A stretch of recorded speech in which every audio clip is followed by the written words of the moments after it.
اللہ الرحمن الرحیم۔ السلام علیکم ناظرین، آپ دیکھ رہے ہیں وائس آف وسیم۔ ناظرین، گزشتہ کئی دنوں سے پاکستان کے دشمن بہت ہی خوش فہمی کا شکار ہو رہے ہیں، کیونکہ ہمارے دشمنوں کا ایک ہی ایجنڈا رہا ہے شروع ہی دن سے کہ پاکستان کو کسی نہ کسی طریقے سے غیر مستحکم کرنا۔ یہ کام وہ عرصہ دراز سے کرنا چاہتے تھے، مگر ان کا یہ خواب ہمیشہ ہی خواب رہا۔ اب دشمن خوش فہمی کا شکار ہونے لگا ہے، کیونکہ وہ سمجھتا ہے کہ ان کا کام ان کو ہوتے ہوئے محسوس ہو رہا ہے۔ جو اس دشمن نے ہمارے ملک میں ایجنڈ چھوڑ رکھے ہیں، وہ سمجھتے ہیں کہ ان کا ایجنڈا پایہ تکمیل تک پہنچانے کی بھرپور کوشش کر رہے ہیں۔ ناظرین، جب ہمارے ہی ملک کے اندر سے ہماری سیاسی پارٹیوں کے لیڈروں کی زبانوں سے ہماری فوج کے خلاف دشمن کی زبان میں بات کی جائے گی، یہ ہمارے ملک کا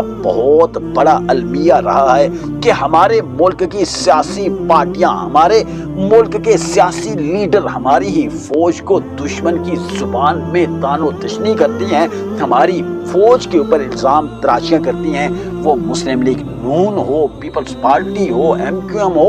یا اب کی بار PTI۔ مسلم لیگ نون پاک فوج کو خلائی مخلوق کا نام دے کر تنقید کا نشانہ بناتی ہے۔ ناظرین، اب PTI پاک فوج کو نیوٹرل کا نام دے کر دن رات الزام تراشیاں کرتی ہوئی نظر آتی ہے۔ تو یہ ہمارے ملک کا بہت بڑا المیہ ہے۔ ناظرین، پاکستان کی یہ سیاسی پارٹیاں کسی نہ کسی طریقے سے پاک فوج پر تنقید کر کے دشمن کو خوش کرنے کا سبب بنتی رہتی ہیں، مگر ایک ایسی جماعت بھی پاکستان کے اندر وجود میں آ چکی ہے پچھلے 5-6 سالوں سے کہ ریاست کی طرف سے، حکومتوں کی طرف سے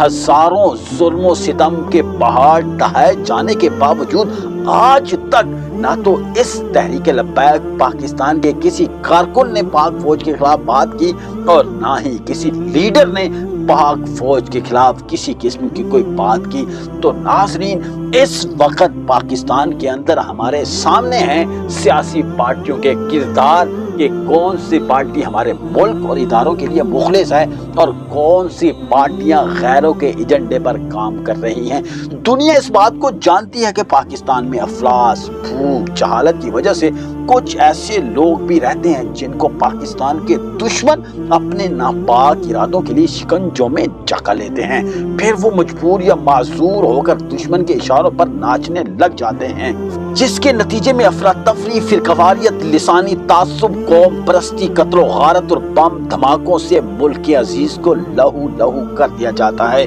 ناظرین، دنیا پاکستان کی 2 وجوہات کی بنا پر دشمن بنی ہوئی ہے۔ ایک وہ دنیا جو بھارت کے قریب تر ہے، بھارت کو اس خطے کا تھانے دار دیکھنا چاہتی ہے، اور وہ اب بھی یہ سمجھتی ہے کہ پاکستان جو بھارت سے آزاد ہوا تھا، ہندوستان سے علیحدہ ہوا تھا، اب بھی وہ سمجھتی ہے کہ اس کو ہندوستان یعنی کہ بھارت ہی کا حصہ ہونا چاہیے۔ دوسری قسم کے دشمن وہ ہیں کہ جو اسلام کی دشمنی کا ظاہر لیے ہوئے ہیں، جن کے بارے میں اللہ نے خود ارشاد فرمایا کہ یہود و نصارہ مسلمانوں کے دوست کبھی بھی نہیں ہو سکتے۔ تو غور کرنا ناظرین، ایک طرف مکار و چلاک ہندو، دوسری جانب یہود و نصارہ کی چالیں، جدید ترین سائنسی ٹیکنالوجی وغیرہ۔ دشمن تمام کے تمام اسرائیل، امریکہ اور بھارت کا گٹھ جوڑ، حالانکہ ان میں ان کے چیلے بھی جو ہمارے ملک میں ایجنڈی کے طور پر ان کے ایجنڈے پر کام کر رہے ہیں،